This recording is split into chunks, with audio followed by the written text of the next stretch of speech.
Everybody, welcome back to another episode of Brian and Dylan Take on the World. In this episode, we give you our top 5 most anticipated movies of the summer. Thank you so much for listening, and as always, enjoy the show.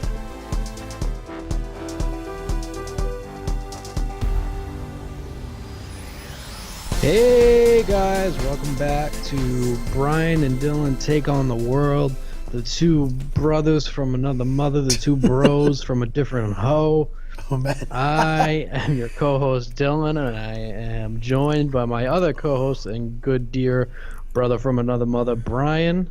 Hey Dylan, and just to remind everybody, Mother's Day right around the corner. Get on those pro flowers.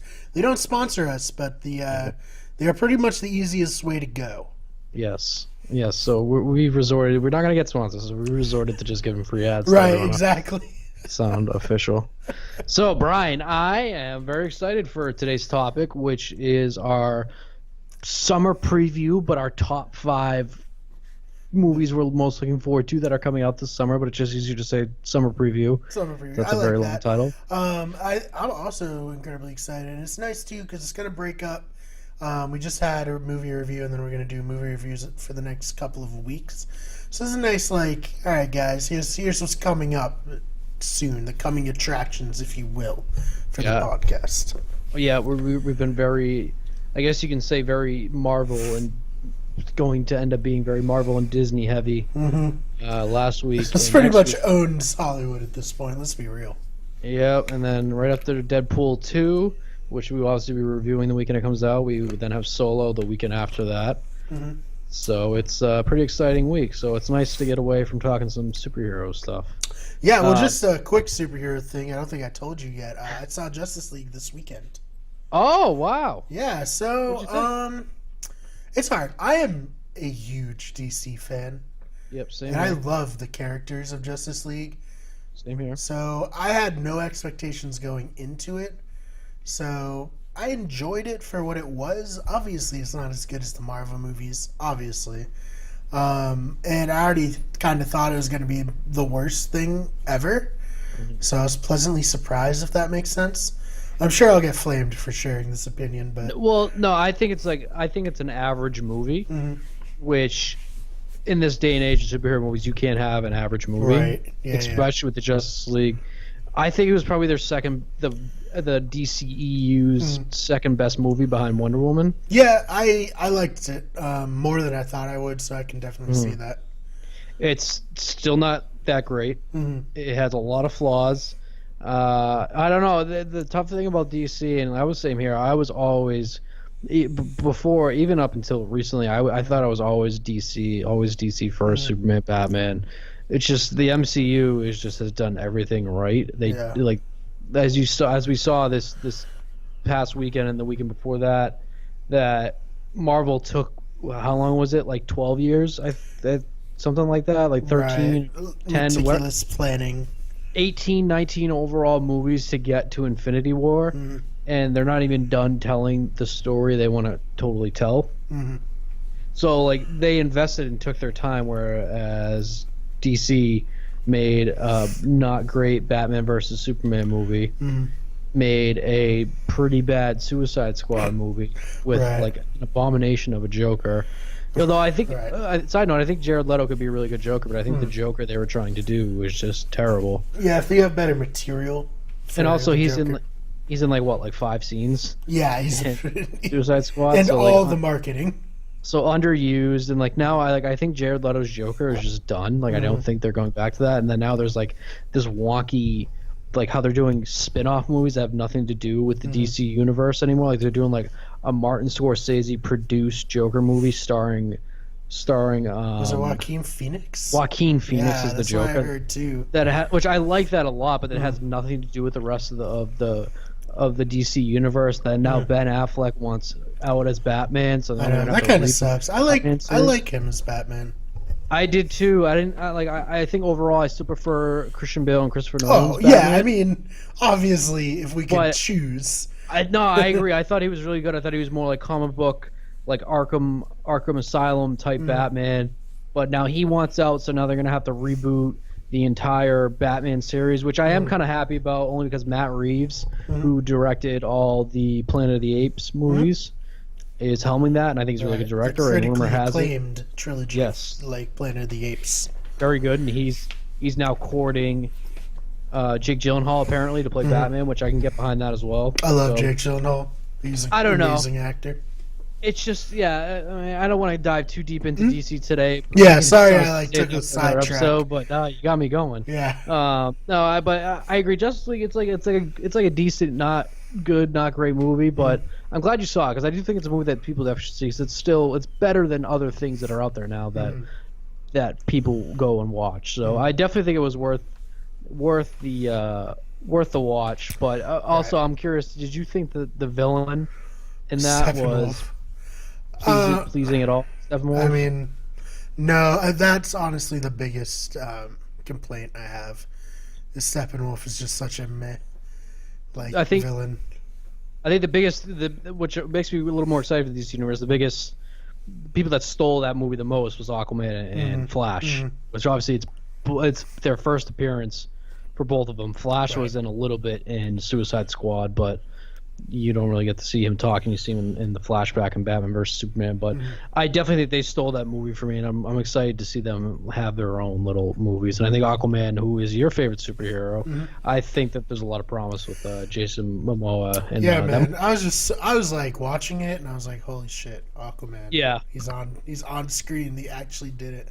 Yeah, so special for me. I don't know if anyone else gives a shit about Aquaman, but it can only go up for me with the DCU. But as of now, like Wonder Woman, I'm excited to see Wonder Woman 2 because the first one was so good. Same director. Yep.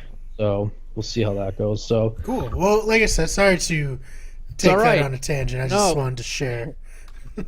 It's all right. We promised we would stop talking superheroes for the day, but with that, now I got it out of my system. With that, let's jump into talking about the Avengers again. The Avengers have grossed over $1.5 billion, which is actually, I'm sorry, not $1.5 billion. They are currently at $1.164 billion, which is still pretty ridiculous. Yeah, but they'll get that other $500 million soon, I'm sure. So as of right now, they are on pace. Analysts, I don't know who these analysts are, believe that the movie is going to gross between 1.8 billion and 2 billion.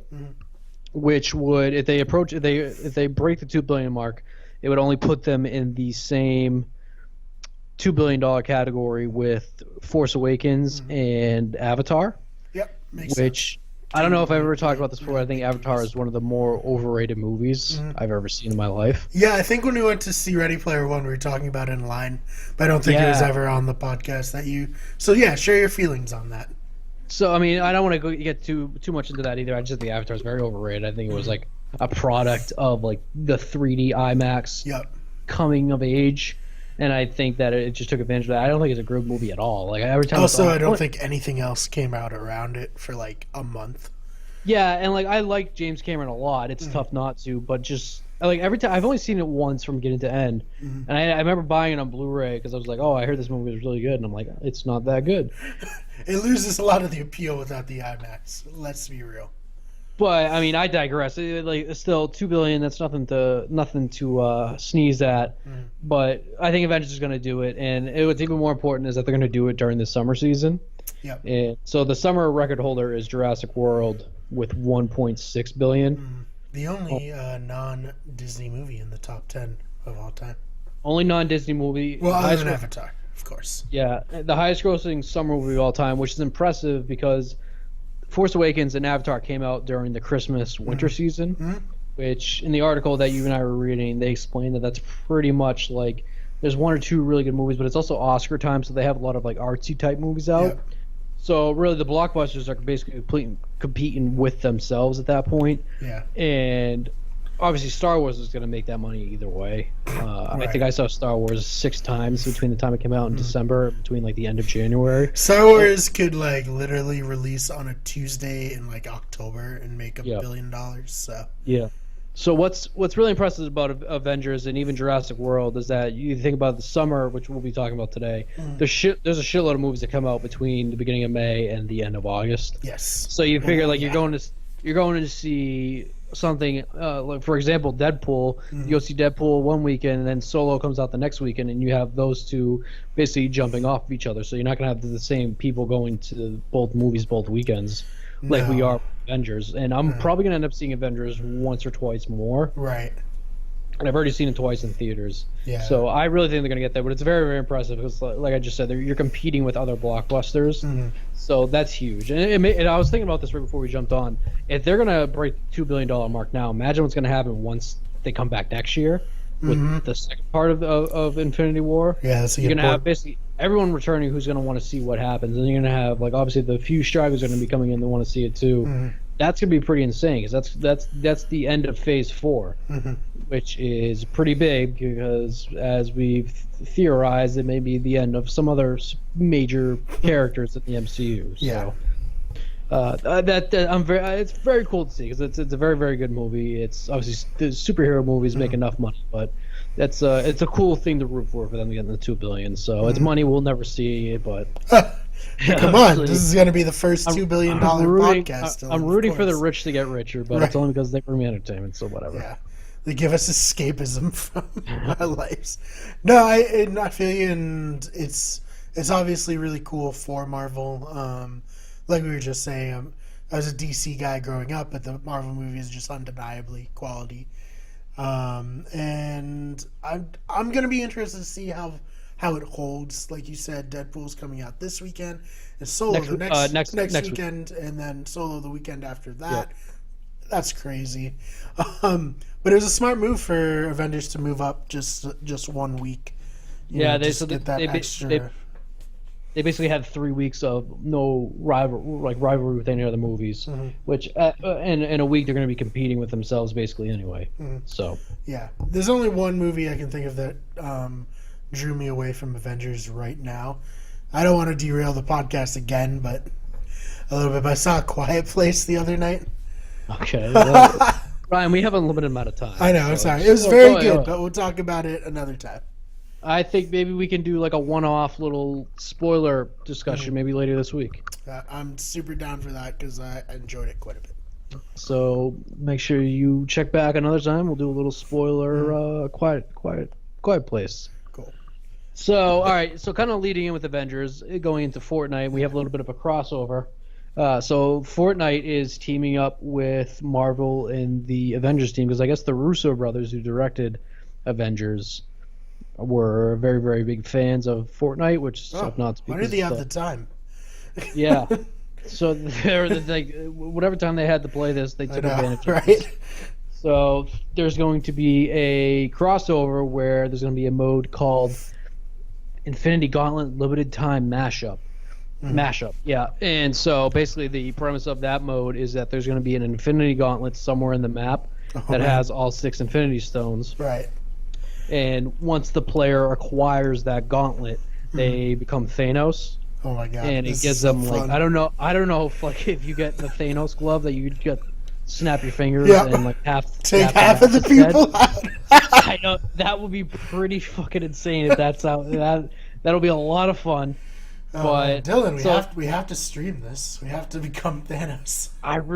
This is I don't know if we'll be able to get it, but we have to try. It sounds really fucking cool, and the whole theme of season 4 of the Battle Pass is superheroes. So it's honestly like perfect timing for them. Yeah, so it really makes sense as to why they chose this season to be superheroes, not just capitalizing like off of Avengers, but like actually promoting Avengers within their game.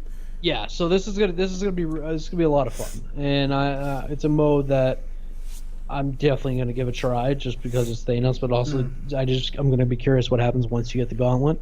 Oh yeah, I can't wait. This is so interesting. Oh, that'll be really cool. But kind of speaking, and actually, when you're hearing this, the update would already have happened because it releases on Tuesday, the May 8th. So by the time you're listening, to this, one day from recording, and then the day of release. So, speaking of the Russo brothers, Anthony Russo was on Twitter taking some questions recently, and one of the questions somebody asked him was what. And spoilers, so if you haven't seen Avengers Infinity War yet, why don't you skip ahead like 2 minutes? Okay. But he was asked what Groot said to Rocket Raccoon at the very end when he was dying. Yep. And Anthony Russo answered spoiler, and then he went all the way down. And I guess Groot, because obviously the I am Groot, it's a made up language, it's kind of a joke language, but there's a lot of meaning behind what he says, especially with the creators. And I guess what Groot was saying to Rocket Raccoon was he called him Dad, like as he was dying.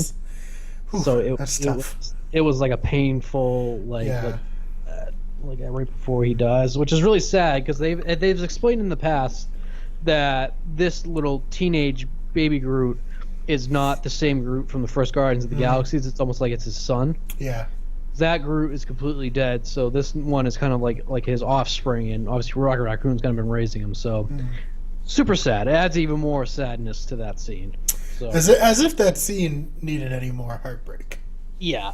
So I was scrolling across Twitter and I saw that and I was like, oh boy. Oh man. And I saw that. It's right been a before we rough jumped on, weekend so for us. Our Bruins lost, and now this. Well, I got the Celtics on right now and they're winning. So Okay, so there are hope. That'll be very good. That was our sports 20 That seconds. that was talking sports. That's what we're allowed on the channel. And our final story I want to talk about today is between the last time we talked, the Red Dead Redemption 2 trailer dropped. Oh yeah, still, and you're a big fan of this franchise.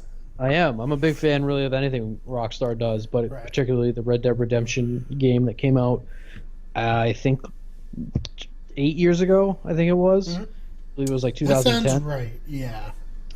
It's been a minute. Yeah, Red Dead Redemption was top 5 games for me. If we ever do, we did our top 5 games from our childhood. Yeah. This would definitely probably be top 5 overall games. Red Dead Redemption is so fucking good. You have all the realism of Rockstar, the open world, the attention to detail, and everything like that Rockstar does so well. But you also have a really grounded and solid storyline.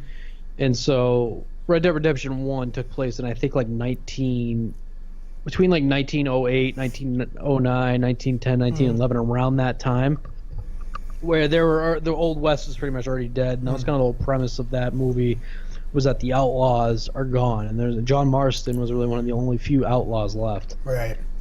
And so Red Dead Redemption 2 is actually a prequel. Makes sense. To Red Dead Redemption 1, which I was really assuming they were going to end up doing a Red Dead and then a different adjective for. Yeah, because this isn't the second Red Dead game. Yeah. This is the third Red Dead game. Red Dead Revolver, I don't think many people played. I actually did. Not as many people as Redemption. I actually did, but a totally different storyline from Redemption. But Redemption was just on a whole nother level. And they eventually brought in after the whole Red Dead Redemption Zombies, which was pretty fucking insane too. That was when Zombies was at its peak. Right, the undead nightmare. Yep, and that was a lot of fun. But so Red Dead Redemption 2 takes place in 1899, which is like right at the turn of the century, and you're actually playing in Dutch's gang, which had a lot of callback in the first Red Dead Redemption, because John Marston was a former member of Dutch's gang, and that's what he was really known for. And we get a John Marston who has a family. Obviously, the people who played Red Dead Redemption, John Marston dies at the very end of the game. Spoiler. And this one takes place before, so we actually see John Marston in this trailer. But I think the premise of this is more you're playing. I think you might be able to play as Dutch. I got a feeling that Dutch is going to end up being the main character you play as. Right. I'm not 110% sure, but the premise of all this is that you are now at the beginning of the end for the outlaws, and it seems like the lawmen are now hunting down the outlaws. Right. And this game just looks. I'm kind of at a loss for words because I can't fully explain it, because this game is just. I think it's going to be unbelievable, and it's a crazy year for games, because you have God of War, which has been fucking nuts. It's a beautiful game to play. The gameplay is unbelievable. A lot of people are saying it's one of the best games that have come out in a long time, and I kind of have to agree, just based on being about halfway through now. Yeah. But Red Dead Redemption 2 is going to be something that takes up my life. Right. And a big shout out to Level Up Lore. They just did a God of War episode on their podcast. Yep. So, friends of the show, Level Up Lore. Anyways, you were saying? So when this game comes out, like I'm kind of just saying like sayonara to my family for a week. Fair Like, enough. hey, like I'm gonna be on this side of the Mhm. house. I'm gonna put like a can with the string attached to it. Like contact me through this. Right. Yeah, have Unless like Telegram, like. unless someone is sick or Hmm. needs to go to the hospital, please leave me be for the Hmm. next week. Yeah, like a hot plate with like a can of beans. Because this is like the type of this is going to be the type of game that once you stop, you're just not going to be able to put down. Mhm. Like God of War, I've been able to stop and put down, but that's because it's a lot to take in. Hmm. But with this game, it's like you have the story, you have the open world. It's going to be the type of game that's like almost impossible to 100%, like most Rockstar games are. Hmm. And you're not going to get the crazy wackiness of Grand Theft Auto, which is nothing wrong with Grand Theft Auto at all. It's one of my favorite games. But Red Dead Redemption 2, like you're playing, like you're almost like it's kind of like Westworld. You're going into the Westworld. Yeah, that's what And I'm you're most excited for is what because I see what they've done with GTA Online, and I'm just yeah. like, oh my god, we're gonna get that for a Western. And I I'm remember so in. the online for the first Red Dead Redemption was pretty fun. I remember playing with my Mhm. friends. It was on PS3, so like online was pretty hopping at that point. Yep. And it was a lot of fun. But I can't wait to see what they do with this. And I kind of hope that they do what they did with Grand Theft Auto 5 when it came out, and they release just the game in the story mode, and they wait like a month Mhm. to do the update for the online, Right. because that allowed me to play the story and all that. And like people like Activision, I think it was, that make Call of Duty are basically saying that nobody wants to play a single player story mode anymore, Mhm. which I call fucking bullshit on, because it's kids and people that don't really appreciate video games for what they are, that play just straight online. Like I'm somebody that plays Fortnite all the time, Right. but I would 120% take story mode game over online play. Yeah, it's funny. I think EA because they can't cancel it. Is it Amy? No, it was EA Hennigan? who said that. Thank you for correcting me. It was EA. Amy, I want to say Hennigan. She was one of the writers for Uncharted. She was working on a Star Wars game, Yep. and they canceled it, which is messed up. We could have gotten a really neat Star Wars story through a game, but I digress. I think this is gonna sound bad. I'm only 25, but I feel not as competitive as I was when I was younger for online games. When I was younger, all I played Halo, Gears of War, Call of Duty. I was all about that. But as my time has become limited, I can't practice as much. I can't get good, if you will. I have been gravitating more to the single player games because it's just more enjoyable where I'm at right now as someone who works a lot and on the channel and at regular work. So I, for one, certainly hope that we can continue to buy single player games and show EA that single player games are still a viable option. No, I mean, I really think. I mean, first off, like we've talked about this before, like screw EA. Like EA does everything possibly wrong that they can do with video games. Battlefront 1, huge disappointment. Battlefront 2, an even bigger disappointment. They're having their sports games are jokes compared to Sony's and compared to 2K's. Like I don't think I can see myself buying Madden again this year. I don't think I can see myself. I haven't bought an NHL EA game God knows how long. Right. So it's getting to the point now that they just basically release the same game each year and maybe slightly upgrade the graphics. Don't even change the gameplay. And for EA, it's really to say like that, a roster update. which really shows why EA is failing. Because if that's like their mindset, can you imagine an open world story driven Star Wars game? It would. Yeah, it'd be awesome. It'd be the incredible. biggest thing. It'd be the biggest thing in video games. Yeah, or even like a Uncharted style, like heavy narrative, cool set pieces, like solid storyline type of game. That'd be great too. Like, I don't understand their thinking here, Dylan. I don't either. And they're wrong, and which is why They're wrong. Exactly. which is why people like Sony and Rockstar are on top right now, really. And so, unless you have something like Fortnite, which is revolutionary, with getting like if you have Fortnite and PUBG that got on top of the battle royale first. Yeah. Give me story mode 100% of the time. Like God of War has been so fucking good, and the story is just so good. Like a true narrative is really what I look for in video games. So I'm really looking forward to Red Dead Redemption 2, and like I'll totally play the online when it comes out because the online in this is fun. But I'm more open to the open world. I'd rather play with the AIs in the open world than my actual friends. Right. So I'm really looking forward to this. So October 26th can't come soon enough. Awesome. All right, what is our final story for news? I think that's That it. was our final story. That was so it. let us move in to the main event.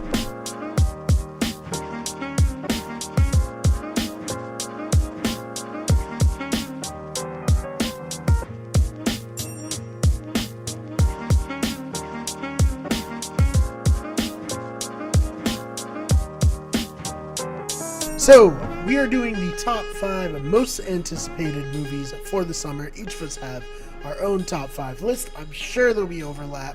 So, my number 5 is the movie Tag.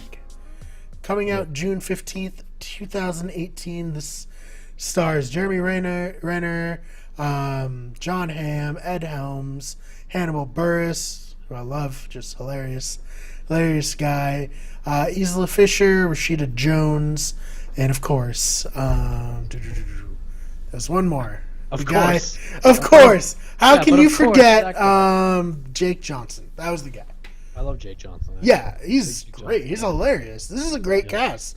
So the storyline is a small group of former classmates organize an elaborate annual game of tag that requires some to travel all over the country. It's based on a true story, I guess. That's what the trailer says. And I don't know, man. It just looks funny. The cast is great, and I hope it's, silly in a good way and not just silly. All right, so my number 5A, in typical top 5 fashion for me, I have a 5A and a 5B. Okay.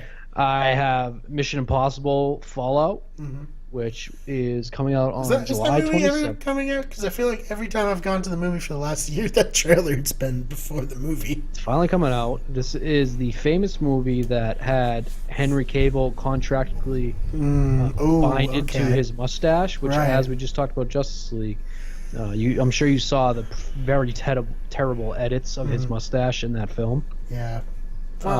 This is the movie that he could not shave the mustache for. So this movie is obviously starring Tom Cruise, Henry Cavill, which I'm very, very excited for, Rebecca Ferguson, Michelle Moynihan, Angela Bassett, Simon Pegg, Alec Baldwin, Wes Bentley, Ving Rhames, a lot of people in this movie. A lot of the Mission Impossible regulars coming back. Mission Impossible is like sneaky one of the best franchises out there right now. This movie looks super great. One of my favorite trailers out there right now. Yeah. With the I forget the name of the song. It's very, very cool. Seeing Henry Cavill and Tom Cruise together is cool. Like, I take Tom Cruise's crazy Scientology out of the picture. I think Tom Cruise makes like fucking knockout movies every single day. He's a classic, maybe the last straight movie star. That's actually a very, very fair statement. Like, he just brings it every time. There's one thing that takes me out of the trailer though. There's a fight scene between Henry Cavill and Tom Cruise. Like, if you get punched by Henry Cavill, you're dead. Looks fucking terrible. Yeah. Like, he looks bigger in this movie than he does playing Superman. No, I agree. He looks huge. I'm glad you brought that up. That's one of the scenes for the shows for the most that I'm most looking forward to. That's going to be pretty nuts. Yep. The premise of this movie is Ethan Hunt and his IMF team, along with some familiar allies, race against time after a mission goes wrong. So pretty much the same premise of every single Mission Impossible movie. Right. But it works every single time. It's honestly, like I said, I'm not joking when I say I think it's one of the best franchises out there. I don't think Mission Impossible has had a bad movie yet. Like, there are movies that I'll watch every single time it's on TV or like on one of the movie channels. They're a lot of fun, and they have they've in past faces they had, like, Jeremy Renner was in 2 movies. It's kind of like, it's almost along like a James Bond type level where they have a different story each time, but it's almost continuing from the last story, if that makes any sense. Yeah, it kind of is like the Daniel Craig style James Bond, where they all kind of feed into one another. Like consequences of the previous film play into this film, but at the same time, it's a whole different bad guy and a different mission and all that. So I'm very, very excited for this. So July 27th, I will definitely be going to see that, probably in IMAX too. It kind of reminds me of the Skyfall vibe. If that makes any sense. Like a darker. Something bad is gonna happen in this movie. I don't know agree. what it is, but although it would be a hell of a pretty ironic if I'm like, oh yeah, Mission Impossible and best franchises out there, and they just kill off Ethan Hunt. My 5B is strangely enough my only comedy on here, Uncle Drew. Okay, this does look funny. on June 29th, starring Kyrie Irving as Uncle Drew, Nick Kroll, Shaquille O'Neal, Nate Robinson, Lil Rel Howery, who you will know from Get Out, who played the best friend that was the TSA agent. Awesome. He is kind of the main person along with Kyrie Irving in this movie. JB Smoove, Chris Webber, Lisa Leslie, Reggie Miller, all of them playing older people. So the premise of this actually comes from Kyrie when he was doing the Uncle Drew skits on YouTube, basically dressing up as a really old dude, and then obviously Kyrie Irving, in my opinion, the second best point guard in the league. For the Celtics, not a big deal. Whatever. Schooling random dudes on the court, and like they took those videos and turned it into a movie. And I am, for one, very, very excited for this. I actually forgot to mention that Tiffany Haddish is in this as well, and she was the breakout star of Girls Trip. And she's actually going to be in a lot more things. She's actually one of the cool Hollywood stories where, like, before Girls Trip, I think it was, that she was basically like living out of her car in Hollywood. Right. Shit. And she became really good friends with, I forgot his name. I'll get back to that. But she was fantastic in Girls Trip. I'm sorry, Kevin Hart. She became really good friends with Kevin Hart. It's a good person to be friends with. Kevin Hart, one of the more likable people in Hollywood. She ended up getting a breakout role in Girls Trip, and the rest is kind of history. So I'm excited for her to be in this too. It looks like a lot of fun. And so the premise is after draining his life savings to enter a team in the Rucker Classic streetball tournament in Harlem, Dax, who's played by the guy from Get Out, is dealt a series of unfortunate setbacks. Okay, this is a pretty long premise. Basically, like Uncle Drew, who's played by Kyrie Irving, gets all his old friends together. When I say old, like they're literally dressed up in old makeup and shit. Yeah, it's really and funny. they play in this streetball tournament. It looks great. Nick Kroll in it also. It's just like it's Nick Kroll's always reliable. Yep. So this is gonna be a lot of fun. And Kyrie Irving actually looks like he looks and sounds like he does like, it's not a bad acting job. Like Shaquille O'Neal obviously has been in other things before, and Shaq is actually hilarious. But I think that he's gonna do a pretty good job, Kyrie playing Uncle Drew. So I'm actually really looking forward to this movie a lot. It seems like it's gonna be a lot of fun. Right. Yeah, I'm down. I mean, it's cool to see Kyrie acting. You know, like so very different. 100%. So Brian, we are now on to your number 4. Number 4 coming out the 15th of June. Incredibles 2. So this is obviously a sequel, a long time coming. Sequel. I'm surprised it took to 2018 for this to come out. To the original Incredibles, which was a fun family. It was basically the best Fantastic Four movie we've ever had. It's actually a funny way to put it, but yeah. But so the whole family, Dash, Violet, Jack, Mr. and Mrs. Incredible, and Frozone all seem to be coming back for the sequel. And basically the storyline of this is not loading on my computer, but before we can tell from the trailers is they're looking at Saul from Better Call Saul. You know, he's looking to bring back superheroes to the limelight after the events of the first one where they save the city and they think Elastigirl is the way to go to be the face to kind of bring heroes back to legitimacy, and that, you know, kind of changes the gender roles as Mr. Incredible is now a stay-at-home dad. It looks like him and Frozone are going to have to navigate the, you know, the waters of 3 kids at home, especially Jack, who's like apparently like a jack of all trades, if you will, with his powers, and Elastigirl's going to have to save the world, and I, for one, am very much looking forward to it. So this was on my top 5, and as we talked earlier, for the sake of kind of removing it from my top 5 to get some other movies in there, I think this was like number 4 for me originally. I'm looking forward to this movie a lot. It's tough not to. The original Incredibles, which came out like 13 years ago. Yep. I think so it's a long time coming. Anything Pixar really is kind of like must-see television at this point. I'm sorry, not must-see movies. Yeah. So television, movie, anything. You just gotta see it. I'm very excited for this. It's gonna be a lot of fun. It's. I don't know if I'll see this like the first weekend it comes out. I'll probably definitely see this in the movie theaters though. This is like a prime like go to the drive-ins movie. Like you had this movie, you have something else after, maybe like Solo or something like that.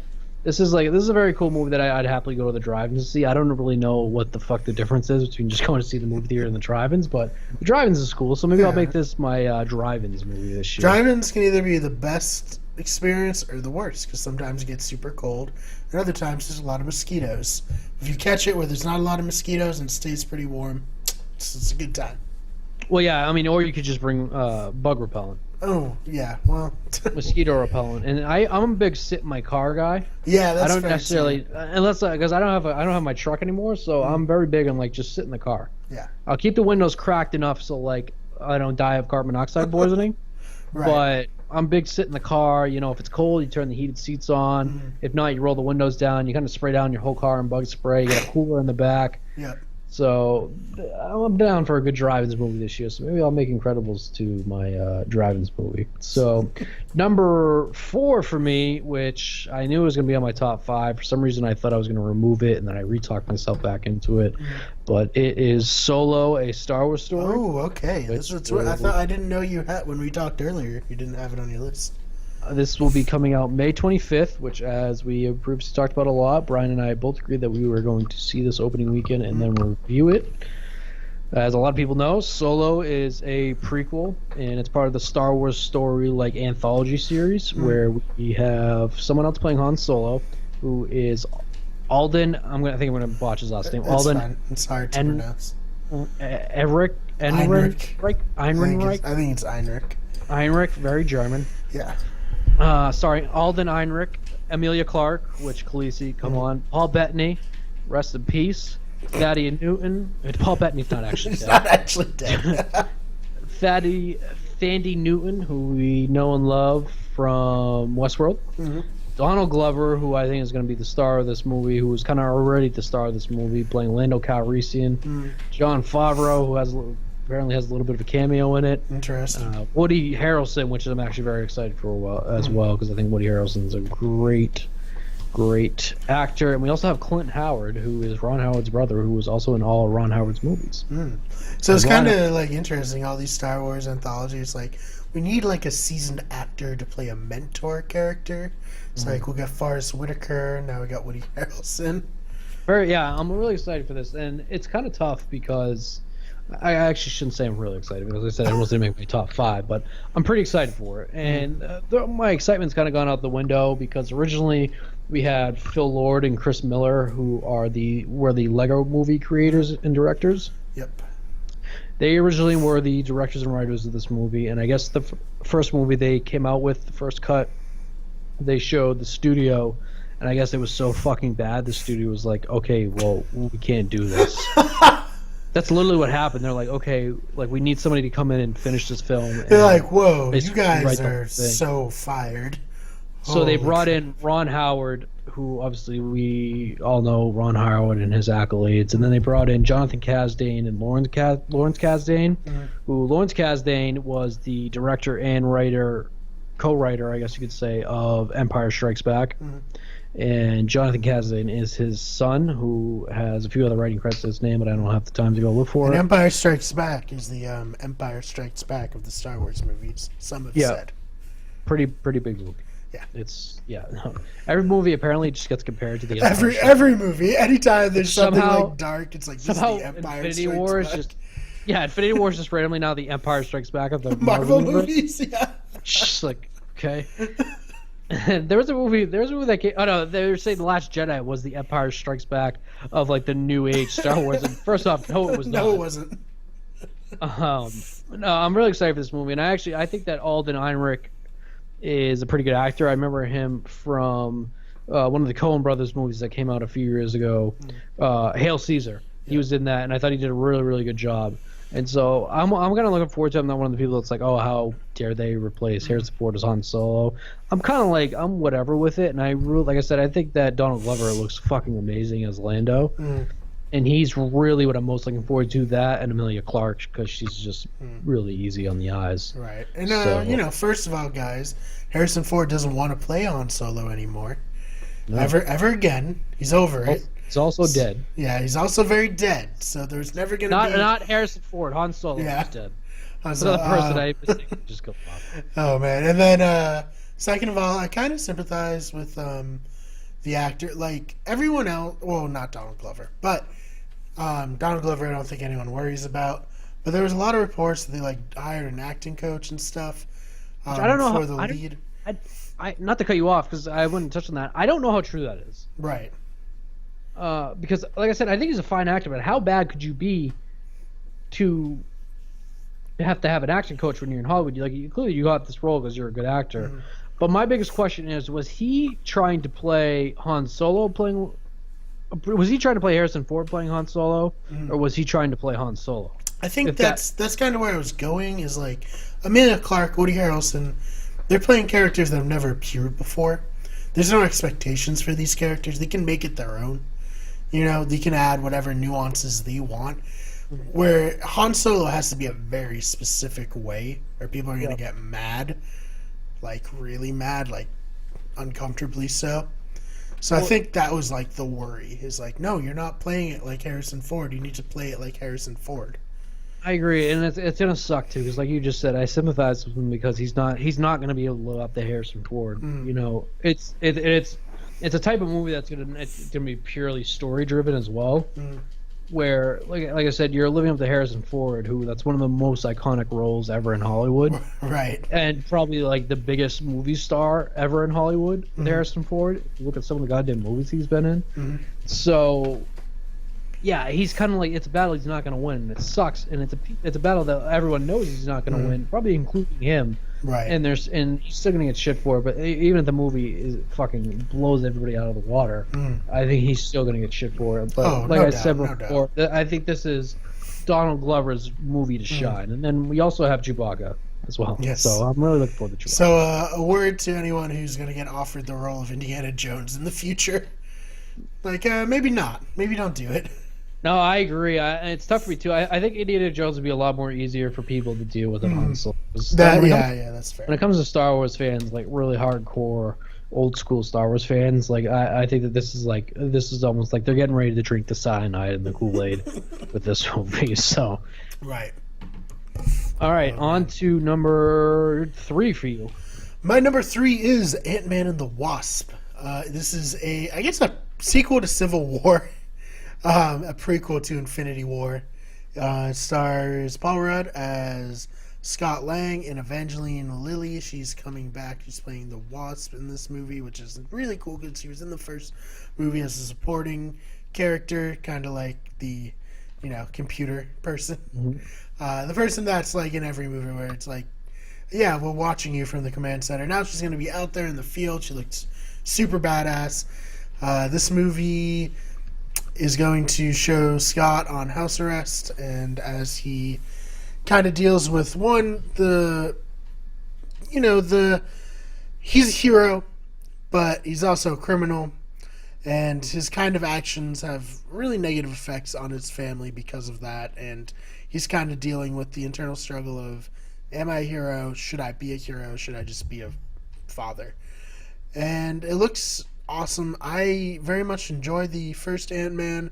I hope that it's going to live up to that.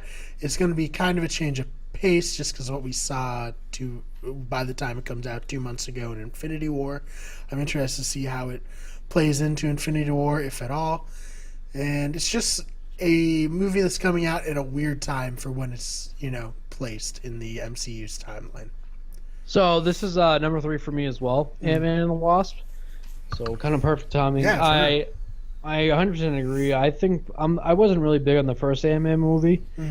I think it was actually one of the weaker Marvel movies, but it's kind of like it's a weird line to cross because like then Marvel's never made a bad movie either. I just think it was not as good as the other ones. But I love Paul Rudd. He's Scott Lang. Yeah, I just love Paul Rudd as a whole, but even as Scott Lang, he's very good. But with the events of Infinity War and this, we know, taking place right before Infinity War, I think what intrigues me the most of this movie and with Captain Marvel is the setup with this movie. You already know this movie is going to be very, very important to the next to Avengers 4. It's tough because you don't know when this takes place timeline-wise. So you don't know if this takes place directly after Civil War, which would have been about 2 years before Infinity War. Right. Or you also don't know if this takes place right before Infinity War, and that's a lot of people are speculating that this takes place literally right before Infinity War and or during Infinity War, which obviously if you've seen Infinity War, you know how that's going to end this movie. But Yeah. the biggest thing which you didn't bring up is that this movie is very, very, very deeply going to be going into the quantum realm, Hmm. which I think is going to have major, major implications to Hmm. Avengers Infinity War and Avengers 4. Yeah. So, out of pure timeline reasons, this is like a must see. This and Captain Marvel, if you saw Infinity War and you plan on seeing Avengers 4, you have to see these two Hmm. movies. And I don't think there's really been a movie of a side character of like a B-list Avenger like this that was you have to see. Right. Like all the other movies were like Civil War, like it was Captain America. You had to see that one. Hmm. I guess Doctor Strange was like the only other like B one you had to see. Hmm. But this one is like you have to see this. You can't see this you can't miss this in Captain Marvel and expect to go into Avengers 4. Like that's not like guessing. That's like you know that already, or else like there's going to be no gap between Avengers Infinity War and Avengers 4. Hmm. So I'm really, really interested in this movie. I'm really looking forward to this solely because of what happens in Infinity War. Right. And like as we talked about, I think how Infinity War ends may also be the ending Hmm. slash after credit scene of this movie. Yeah. And I think that with Ant-Man, based on some things that have come out, Ant-Man is going to play a pretty big part in Avengers 4. So Yeah, I think if I had to guess, this movie will take place immediately after Civil War. They'll go into the quantum realm and emerge immediately, like at the end of Infinity War timeline. yeah. And that will also introduce the time travel into the MCU, which will probably affect Captain Marvel, given when her movie takes place. Mhm. So it's very interesting. I'm excited. I want this, and I want Captain Marvel, then I want Infinity War. Like, let's go. Let's just put them all out now, guys. So number 2 for you. My number 2, probably not an incredibly popular choice, even though pretty much everyone saw the first one, is Jurassic World Fallen Kingdom. I'm a huge sucker for dinosaur movies. Grew up with the Jurassic Park franchise. And huge fan, even, when the third one came out, when we were both, like, pretty young, like, in grade school. But, so I have probably a better, like, love for that than people who are, like, old enough to realize it's not good.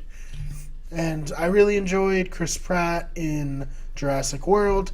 And, I mean, he's playing himself, the charming Chris Pratt coming back in this movie, so... The storyline for this is when the island's dormant volcano. First of all, terrible idea to build a park on a dormant volcano. But then again, Hawaii is also blowing up as we speak, and people live there. So Yeah, scary shit. is that too far fetched? I don't know. When the island's dormant volcano begins roaring to life, Owen and Claire mount a campaign to rescue the remaining dinosaurs from this extinction level event. It's coming out the 22nd of June, 2018. And yeah, Dylan, any thoughts on Jurassic World: Fallen Kingdom? So I'm not really a big Jurassic Park guy. Period. They're kind of movies that like I never really like went out of my way to see them. I actually did see Jurassic World in the theaters, Right. but I think I went on like a Tuesday night, like a week or two after it already was Right. out. I don't know. I really like the first Jurassic Park. I never really got into the second Jurassic Park. Mm-hmm. I remember seeing it. Speaking of the drive-ins, I remember seeing the third one at the drive-ins, but it was Right. kind of like I only just ended up going with like my family and a group of like family friends and stuff. Mhm. I never really like was too big on Jurassic Park and Jurassic World. Like I said, I like the first one, but the first one's kind of like on like the criteria of movies you have to see before you die. The first one's kind of on there, and like anything Steven Spielberg I'll see. But like I wasn't really big on the second one, and then once Spielberg stopped directing them, I was kind of like, I'm not really big on these anymore either. Right. No, that makes sense. Jurassic World was fine to me, but I think maybe I'm just not as intrigued by the dinosaur Mm-hmm. topic anymore as I was back then. But it's still probably a movie I'll end up seeing. I don't know if I'll see it in the movie theaters. Yeah. Maybe you'll be playing the second movie when I go see The Incredibles. I don't know, at the drive-ins. I think the most disappointing part is it's become really clear that Dr. Ian Malcolm is going to be in like one scene of this movie. Yeah, I do know Jeff Goldblum's back in this movie. Yeah. Which I fuck hard with Jeff Goldblum. Like I'm a big Jeff Goldblum guy. So like that's pretty cool. I love this character in the first one. I'm very big like Independence Day Jeff Goldblum, which is kind of the same time as Jurassic Park. So Peak Goldblum. Jeff Goldblum kind of plays like the same character. He just plays like Jeff Goldblum. Yeah. So it'll be intriguing. Like I'm talking shit about it now, but like I said, I'll probably end up seeing it in the movie theater. I'm just not as excited for it. But Right. this is like Jurassic Park. When you hear Jurassic Park or Jurassic World, though, you just hear it's like that's blockbuster type movie. It's going to be a movie that I think is going to rely heavily on word of mouth. I think if it is good, it's going to make a lot of money. But if people come out and are like, it's fine, it's probably going to not. I think. So. As we talked about before, a lot with nostalgia and stuff. I think Jurassic World, the Jurassic Park franchise is very big on nostalgia. Right. I don't think this will get the numbers that Jurassic World did, only because it wasn't taking a 10-year gap in between movies. But this is still probably gonna fucking rock the socks off the box office when this comes out. So, man, I hope so. Like I said, I'm a big fan of this franchise. So, what is your number 2? So my number 2, which I have a feeling is probably going to be your number 1, so I think we can talk about it together. All right. My number 2 is Deadpool 2. Yes, that is my number 1. Which obviously is our next movie that we're going to be reviewing. It comes out in 2 weeks on May 17th, starring Ryan Reynolds. So I'm sorry, my screen just cut off. Ryan Reynolds, T.J. Miller, Terry Crews, the big man of the summer, Josh Brolin, Morena Baccarin. And some other people that you probably know. Beats. Yep. Did I say T.J. Miller? I don't know if he's still in jail or not. Bill Skarsgård is actually in it, who played It.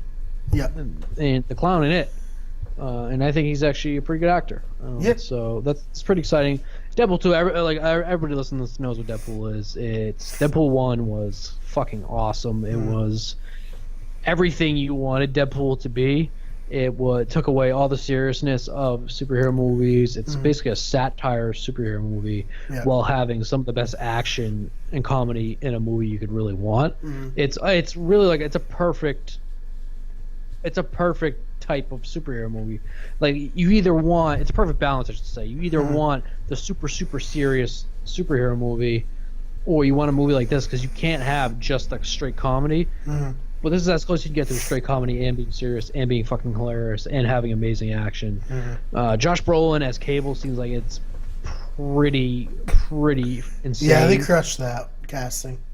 The girl is Domino. I think she's going to do really well, as we talked about before. I'm really excited to see her as Domino.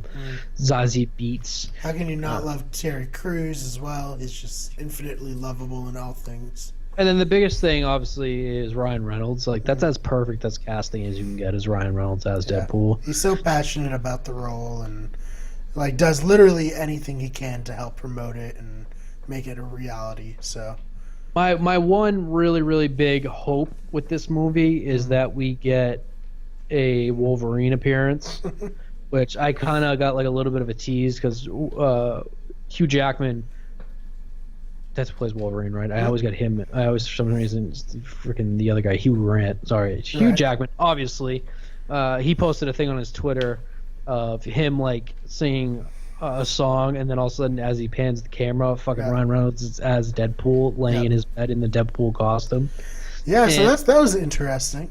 Got me a little excited that maybe there's a Wolverine appearance, but Hugh Jackman didn't look too Wolverine-ish at the time. He's not too jacked. No, he didn't look too big. His hair was pretty not Wolverine-ish at all. He didn't have any facial hair. So I don't know if I'll get that, but that's like my one dream is to get Hugh Jackman again as Wolverine. But I think that it'd be a little weird for him given Logan, because I think Logan was just such a perfect send-off for that character from to be in this. He might just be playing Hugh Jackman. Who is a character in this universe? Because I can see him I can see Deadpool walking by him and being like, "Hey, did anybody ever tell you look like fucking Wolverine?" Yeah, something like that. Like a typical Deadpool joke. Yeah. So, no, yeah, we both agree. This movie's gonna be fucking. It's gonna be great. I'm really looking forward to this a lot. If my number one wasn't my number one, this would be my number one. Yeah. But this is just gonna be. It's gonna be a lot of fun. And like we talked about Ready Player One. It's gonna be something that you just have a lot of fun watching. It's not something you have to really take too seriously.